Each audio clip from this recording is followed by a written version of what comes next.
The whole world seems to be talking about Ketel Marte, who is 100%, definitely, absolutely getting traded to the Mets, right? Well, a closer look and some additional information may just tell us that Marte is, in fact, here to stay.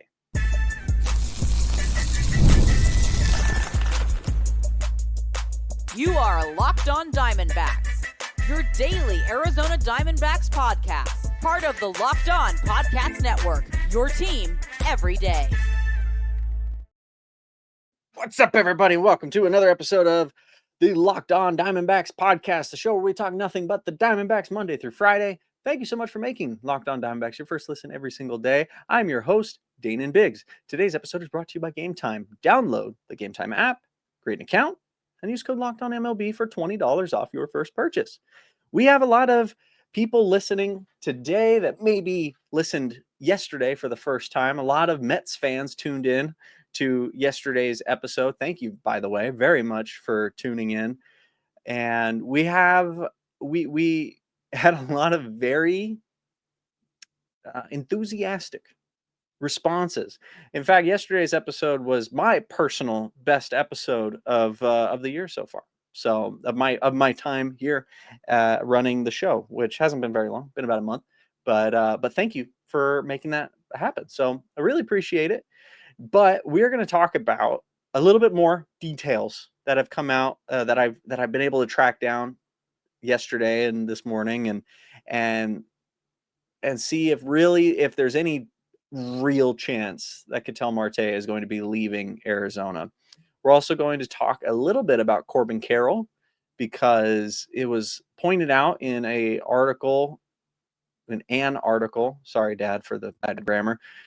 An article about Corbin Carroll, and just an interesting statistic. That's one of those kind of nitpicky statistics, like, oh, the first player ever with his first and last name to be a C and born in the late 1900s and to do this thing at this ballpark. It's not that bad, but it is one of those sorts of things, but it actually is quite telling. So I wanted to talk a little bit about that. And then I also wanted to talk a little bit about the Arizona Fall League success that some of our players have been having down there. And I also wanted to talk about that because I don't know, I think I'm allowed to talk about this, but I finally got like the media credentials clearing to go to these games and to be able to report and to be able to talk to players and stuff. So hopefully tomorrow's episode we have some interesting things to talk about as far as that goes.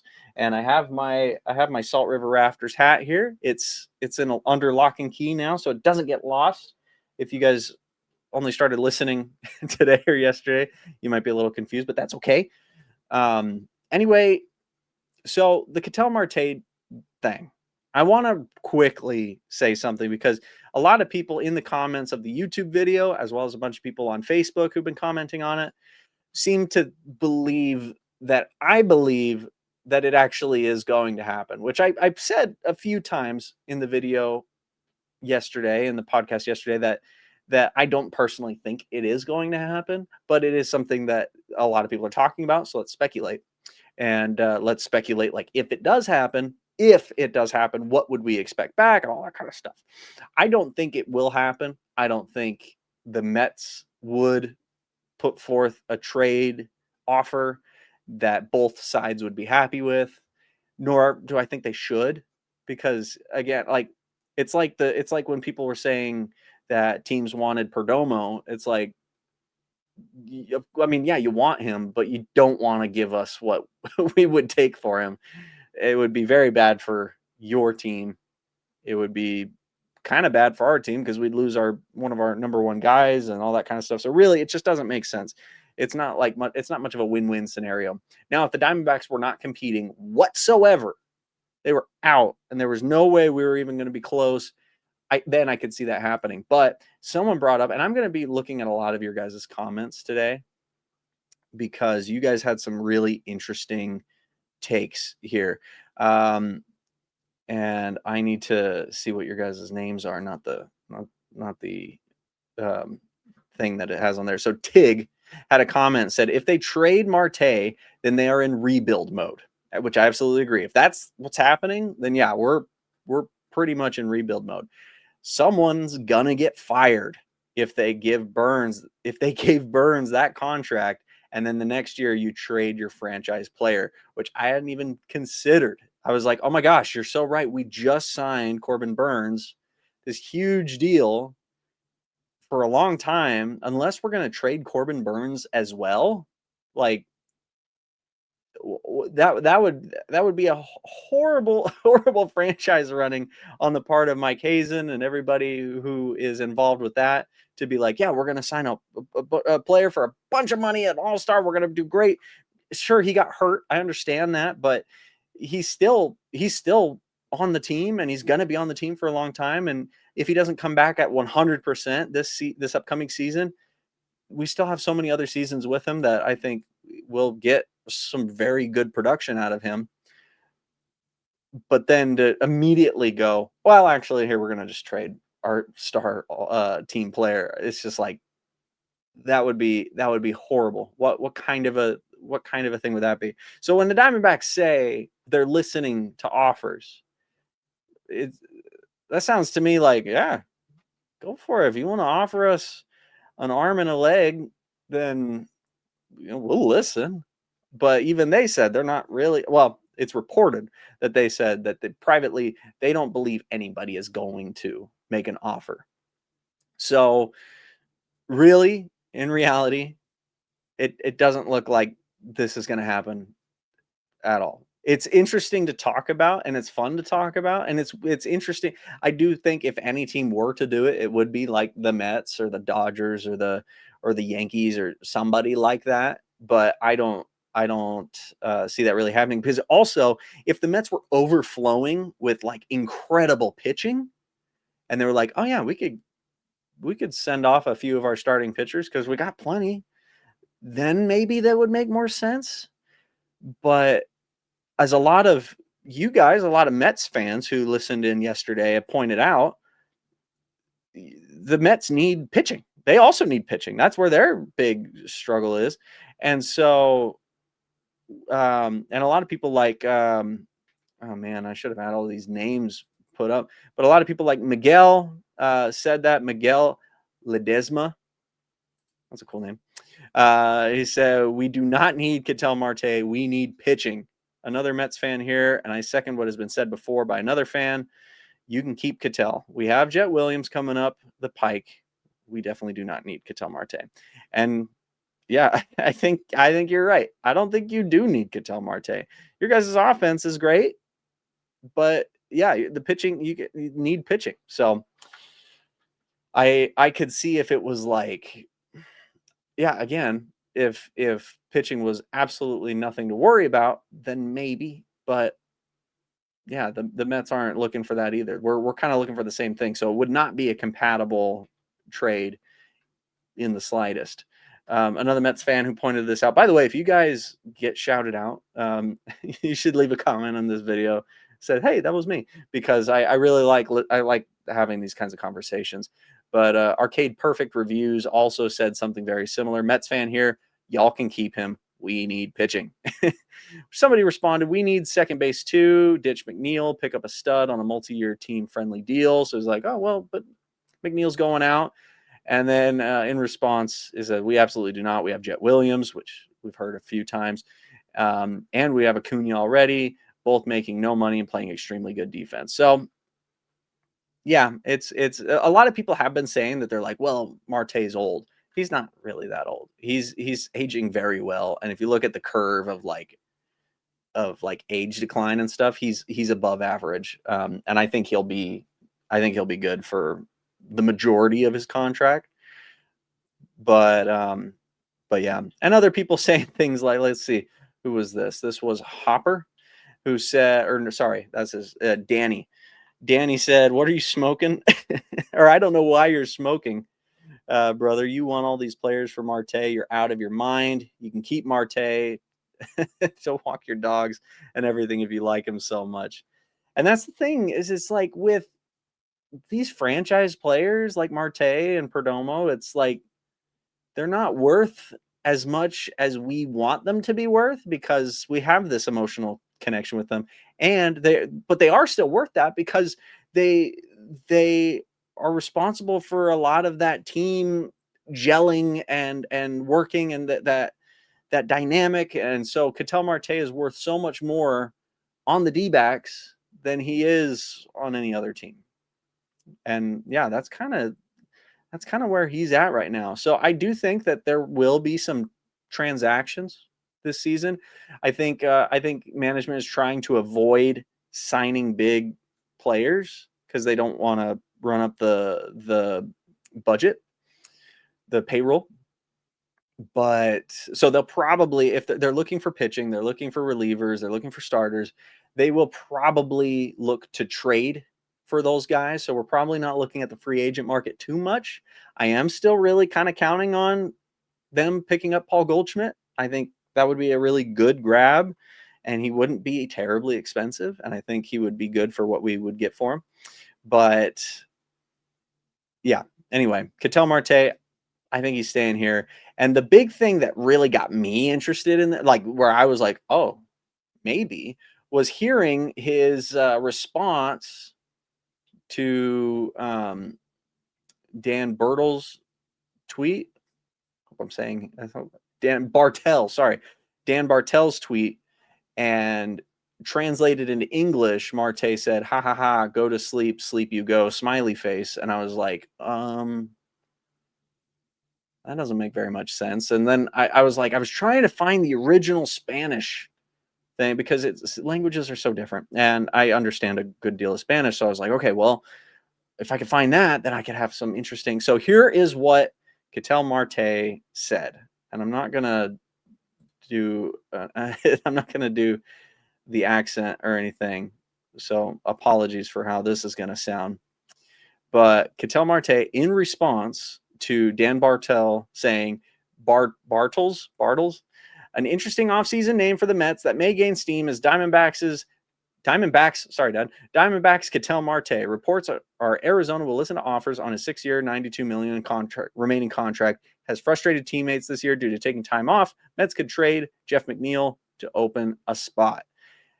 Somebody commented on that in Spanish, said, Dios me está escuchando una vez más. God's listening to me again. Like, oh, once again, God is hearing me. Like, a fan's like, yes, absolutely. And he did that hands up emoji. I don't know what it's called.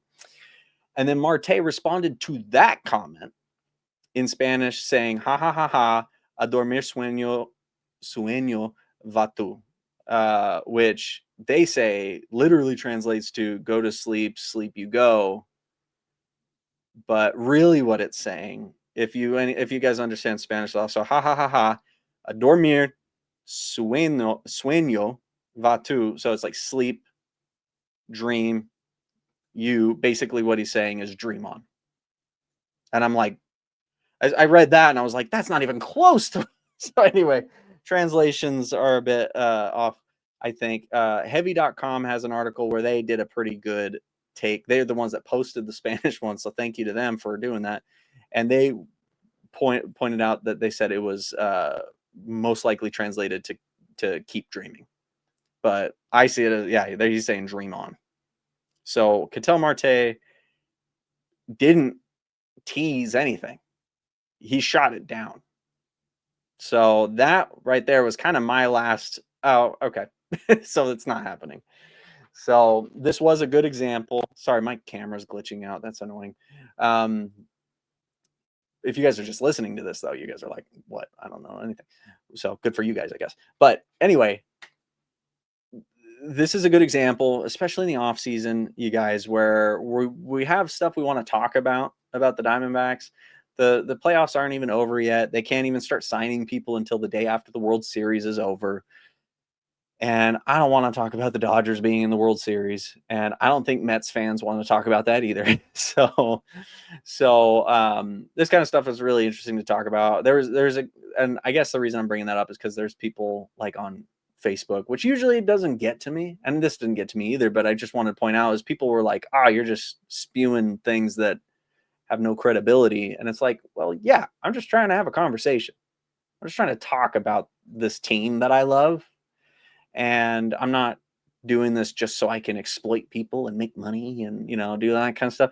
I just like talking about the Diamondbacks. And that's why I love hearing from you guys. I love hearing from Diamondback fans. I love hearing from baseball fans. So if you're still here, Mets fans, and you guys have more you want to say, then please I love talking about the Mets. I'm mad at the Mets because they kept us out of the playoffs last year and to an extent this year, but not really. But so I'm mad at you guys, but you're not the Dodgers, you're not the Padres, so I don't hate you guys. And I love talking about this stuff. I love baseball. So anyway, you guys, that's a long-winded way to say this is fun. We're going to talk about this kind of stuff more often this year. And if Ketel Marte does get traded to the Mets, I can look back at this and go, ha, I wasn't crazy. But hopefully I am. You guys, we're going to talk about Corbin Carroll next. Somebody who's definitely not going anywhere because he is very likely to make some pretty epic history. So stay right there. Don't go anywhere. We will be right back. The NFL season is here, and FanDuel has an offer you don't want to miss. Right now, new customers can bet just $5 and get $300 in bonus bets if you win. That's right. You pick a bet, put down $5, and if it hits, you'll unlock $300 in bonus bets to use across the app. It makes watching football even more exciting when you got a little something riding on the action. So what are you waiting for? Visit FanDuel.com to download the FanDuel app today. Let's be honest, most of us can't even name all of our financial accounts, let alone what we're worth. Between 401ks, savings, and investments, it's easy to lose track, and that can mean leaving money on the table. That's why I started using Monarch, an all-in-one personal finance tool that brings the entire financial life together in one clean, easy-to-use interface on your laptop or your phone. Monarch's visual dashboard and smart tools make it so much easier to understand where my money's going and how to make it work harder for me. Don't let financial opportunities slip through the cracks. Use code LOCKEDONMLB, all one word, at monarch.com for 50% off your first year. That's Monarch Money. That's monarch.com, code LOCKEDONMLB for half off your first year. So one thing that was kind of cool about Corbin Carroll, so he had the Diamondbacks' first 30-30 season, 30 home runs, 30 stolen bases. He also had 30 doubles, 15 triples, or at least he had more than 15 triples. Sorry, at least 15 triples, and is just 17 triples. And he had an amazing season. And then he is a finalist for the Gold Glove Award in right field, which would make him only the 15th MLB player in history to be in the 30-30 club and get a Gold Glove. Now, that's kind of a nitpicky record, admittedly, but the thing that tells me is that he is an elite player offensively. He can hit home runs, he can steal bases, and if he can do both of those, he's also getting on base a lot. He's making people nervous. He's driving he's adding to that chaos that baseball so desperately needs.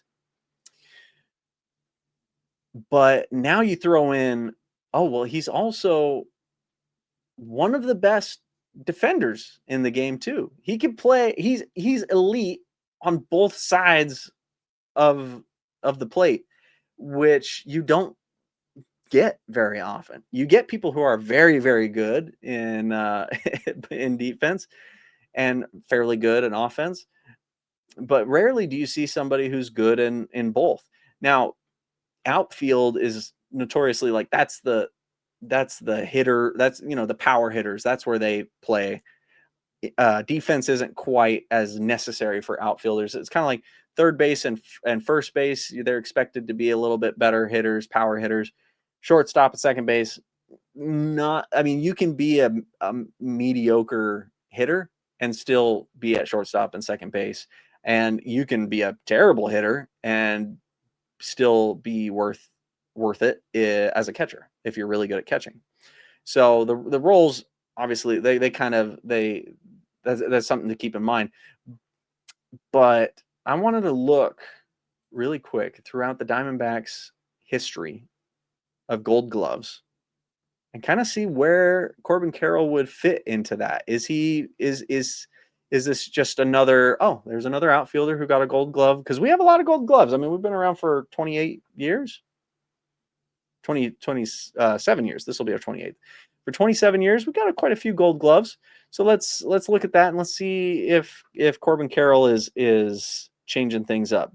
Now, I'll be completely honest. I didn't look through this list beforehand. Not because I'm lazy, but because well, maybe it is because I'm lazy. Anyway, let's go to the beginning. Steve Finley outfield, 1999, 2000. So right off the bat, Steve Finley gets some nods. Orlando Hudson gets our next two, 2006, 2007. So we only had one each of these years, and it was the same player. So we have two Gold Glove winners. By 2010, we only have two players to ever win a Gold Glove. That's fascinating. And then Gerardo Parra in the outfield gets one in 2011 and 2013. So by 2012, we've only had three players ever get a Gold Glove. Two of them are in the outfield. Steve Finley in center field. Gerardo Parra was, oh shoot, I think he was right field. I'd have to double check that one. But no, he was left field, wasn't he? I gotta check. I'm sorry, everybody, but this is very important. Oh, come on, it just keeps saying left field. I don't want to know that. I want to know what he was. Anyway, I'll find that in a second. But which center field, I think that's a much more difficult. That's a much more difficult position in the outfield. But right field, right field and left field, I think slightly easier. So Steve Finley winning that one, I think that's, which he definitely deserved it. But yeah, tricky. All right, never mind. I was going to look all this up. But Gerardo Parra, outfield. In 2013, we also had Paul Goldschmidt win a Gold Glove. So 2013 was our first multi-Gold Glove year. 2015, another one, Paul Goldschmidt and AJ Pollock in the outfield. So we have three outfielders now. 2016, 2017, 2018, 2019. So 4 years in a row, Zach Greinke gets the pitcher or Gold Glove at the pitching, which I don't know if you guys remember Zach Greinke. He absolutely deserved that. He was an incredible defensive unit there on the mound. Paul Goldschmidt also got another Gold Glove in 2017. Nick Ahmed at shortstop got one in 2018. David Peralta in the outfield, 2019. Nick Ahmed again in 2019. Christian Walker at first base in 2022, 2023, and 2024. And Gabby Moreno in 2023. So it's kind of all over the place there. A lot more outfield than I was expecting, actually. If I'm being honest. Yeah, we have Steve Finley, Gerardo Parra, AJ Pollock, David Peralta as our outfielder. So he would join that rank right there. He would be the fifth Diamondback outfielder to get a Gold Glove. And then I'm just curious, Paul Goldschmidt had one in 13, 15, 17. So he was getting one every other year. 17, and that was it for that. So anyway, but yeah, and Christian Walker 3 in a row, Zach Greinke 4 in a row. So very cool. Silver Slugger, I'm excited for that to get announced. I wonder who's going to be that. Anyway, sorry, we're getting all over the place. So he wouldn't be the only outfielder on the team to ever get a Gold Glove, but there haven't been that many. So that would be very impressive to see. I did point out in an episode recently that it's between him and Tatis, really, I think. Tatis has a much higher defensive runs saved. And though in all the other metrics, Corbin Carroll does beat everybody else out by a little bit. So, but I was kind of saying, well, I don't know. And also Tatis's arm strength is much higher. So I'm like, I think he's got the win there. But a lot of people, including MP5, says that, let's see, that being said, it's the gold glove, not the golden throwing arm. So it should be based on catches and stuff, which I think that Tatis is a little bit more on the acrobatic side. So he makes kind of cooler catches. But that's a very, very good point. Is it's not necessarily about your throwing arm. It's about, it's your gold glove. And so that may be, and it is kind of a subjective thing. So I think he has a very good chance of winning this. And even if he doesn't, I feel like this is just another stepping stone for Corbin Carroll to build on to further improve his game, and we'll see what 2026 has in store for him. So, but Corbin Carroll, man, he is proving to be one valuable player if he can just continue on the path that he's on. So I'm very excited to see Corbin Carroll. I'm excited to keep Marte. I hope that's what ends up happening. I'm excited to have Perdomo, who hopefully will also build on this previous year. Hopefully, if Gabriel Moreno stays healthy all season, that would be wild because we win when he's on. If he goes the entire season, if Moreno goes the entire season without getting injured, then we're going to win the division, for crying out loud. So that would be amazing. But that gives us 4 big power hitters to work with. And then Lourdes comes back halfway through the season. That's another. And if we pick up any other guys, if Goldschmidt comes in and he's able to at least match what he had before, but maybe even a bit more than that, if he's able to kind of improve on last year or at least play like he did in the beginning of 2025, then he would be a very good arm as well, or a very good bat as well. So our offense is looking pretty good. And if Goldschmidt comes back, 3-time Gold Glove winner, is that what we figured out? It was 3 times. So we may have another multi-Gold Glove year in 2026. So that would be very cool. That'd be fun. And I think the Diamondbacks are in a good place. I think they just need to fill in a few more gaps, and they're going to be a team really, really filled in with depth and all that kind of stuff. I think they could really shock a lot of people next year. So I'm optimistic about it. I don't think we need to be trading Ketel Marte. I think that he ought to be staying here. So anyway, let's talk a little bit more about who we have coming up and some success they've been having in the fall league. Stay right there. Don't go anywhere. We'll be right back. There's nothing like catching a baseball game live. The energy, the crowd, the chance to see your team in person, but actually getting tickets, that's the tough part. Queues, login screens, surprise fees, it takes all the fun out of it. That's why I use Game Time, the app that gives the advantage back to fans. Game Time is fast, easy, and backed by the Game Time guarantee. You'll always get 100% authentic tickets delivered on time and at the best price. Plus, all the fees are included, so the price you see is the price you pay. Honestly, it's faster, cheaper, and less stressful than any other way I've ever bought tickets. Download the Game Time app, create an account, and use code LOCKEDONMLB, all one word, for $20 off your first purchase. Terms apply. Again, the promo code LOCKEDONMLB, LOCKEDONMLB, for $20 off. Swipe, tap, ticket, go. Download Game Time today.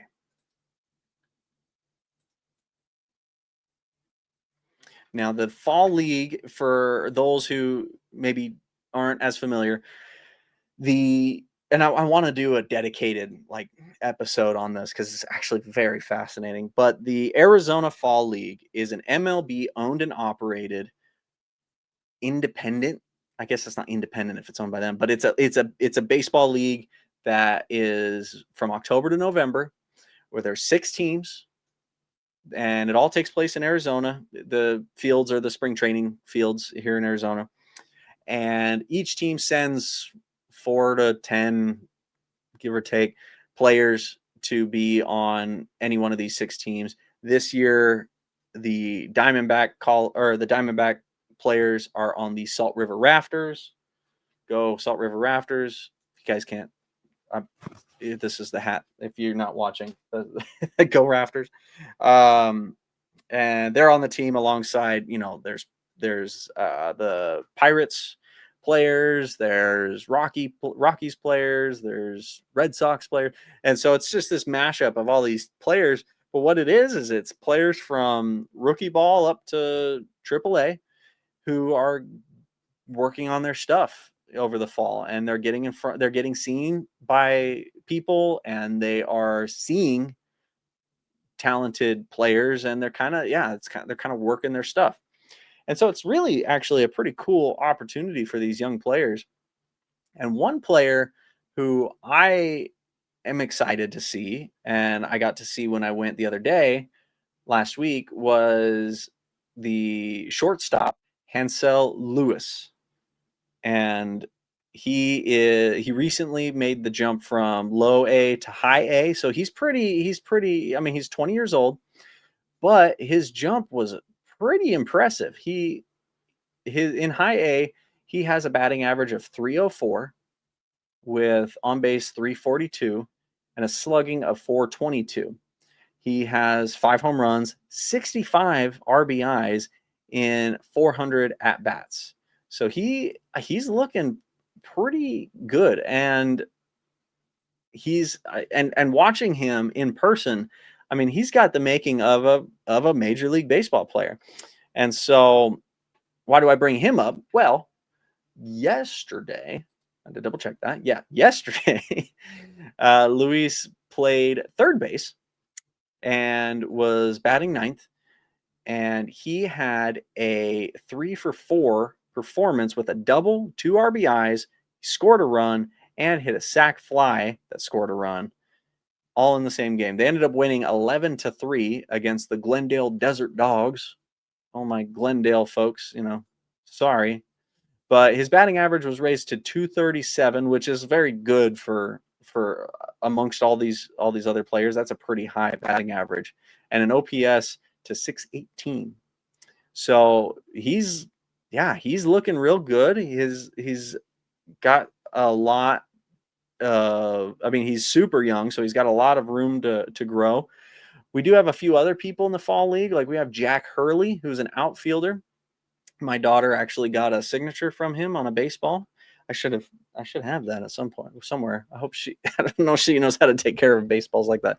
Our dog probably got to it, but he went 0 for 4 at the plate. He did walk twice and scored a run, and he recorded an RBI on a ground out, but not too much production. And then catcher Kenny Castillo, another player my daughter got autograph from, went 0 for 5, striking out 3 times. So that was a bit rough. However, over the weekend, and this pitcher also pitched for us as well, but on the day that I was there as well. But righty reliever Jordan Chalice pitched a scoreless inning on Saturday, allowed only 1 hit and induced a strikeout. So it did very good. He was a starter to begin 2025, but has really kind of found his place as a reliever. He really wasn't finding much success as a starter, but he has yet to allow an earned run in the fall league this entire series or this entire year. So he's been doing really good. We got to watch him pitch when we went last week on Wednesday, and yeah, he killed it. He's also very, very impressive performance. So I bring this up just because it's really fun to watch these young players out there and really like in their element, but out of their element, and to watch them in person in a way that's very intimate, very, very close. I was sitting behind the dugout and I was cracking jokes with Kenny Castillo at one point. And so that was kind of fun. So if you guys have the chance, go to a fall league game. They're pretty cool. Only like $12 a person. Kids under 10 are free. That's pretty cool. And I will be going there today. So I'll be going there today at the 1:30 game, and it's a doubleheader today. So I'll get to go to 2 games. Also, just to wrap things up, yesterday, big news: Blue Jays won the American League Championship Series. So good for them. I was rooting for the for the Mariners, as I think a lot of us were with Naylor and Suarez and everything. But I definitely don't hate that. I am very happy to see them win, and they won at home too. So it was very big, very cool, great game. And I think they have a better chance at beating the Dodgers, and they will have home field advantage. So World Series is going to start on Friday night, and it will start in Toronto, game 1 and 2, move to LA, and then back to Toronto. Hopefully, the Blue Jays can do us proud. So anyway, do us as in everybody outside of LA. Anyway, you guys, thank you so much for watching. Once again, you guys are amazing. Absolutely love the conversations that we have and the topics that we get to talk about. And I'm excited to start getting you guys some exclusive content that you can't get anywhere else. I wanted to give a quick shout out, speaking of content that you can't get anywhere else, a shout out to Alex D'Agostino, who writes for Sports Illustrated Diamondbacks. He's a wealth of knowledge, and I go to him regularly for content here. So, but be sure to follow us, you guys, on X and Instagram and TikTok at Locked On Diamondbacks. We're on YouTube and all other places you get your podcasts. If you want to see more of me, you can find more of my YouTube videos, channels, and projects at my website, slackshack.tv. Thank you for making Locked On Diamondbacks your first listen every day. For your second listen, find the all-night Locked On MLB Game Night. Every game, every night, until a World Series champion is crowned. Go Blue Jays. Get local analysis on a national scale. Find MLB Game Night on Locked On MLB on YouTube or wherever you listen to your podcast. Thank you so much. I'll see you tomorrow morning.